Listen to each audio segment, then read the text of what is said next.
Overboard Spin Master Monster Jam Series 37. On the back of the card, Overboard is in Arena Favorites. We also get Dragon, El Toro Loco, Gravedigger, Megalodon, Horsepower, Zombie, Scavenger, and Monster Mutt. So let's go ahead and unbox Overboard.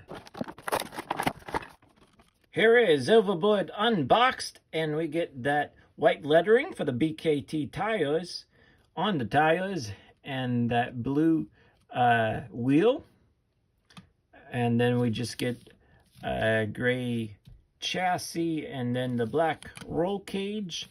And then on to now the body itself of Overboard, looking really nice with the name of the truck, a lot of different colors and designs. Up here in the front though, it kind of reminds me of Excalibur, that monster truck.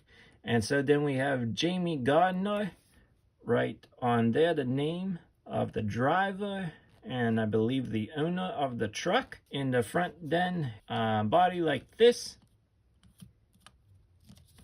nothing on top or on the hood.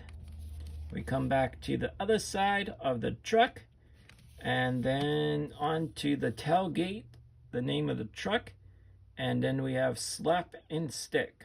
I'm believing that's just a sponsor. So there we have it. Overboard finally making its way into the Spin Master Monster Jam line. Thank you for tuning in.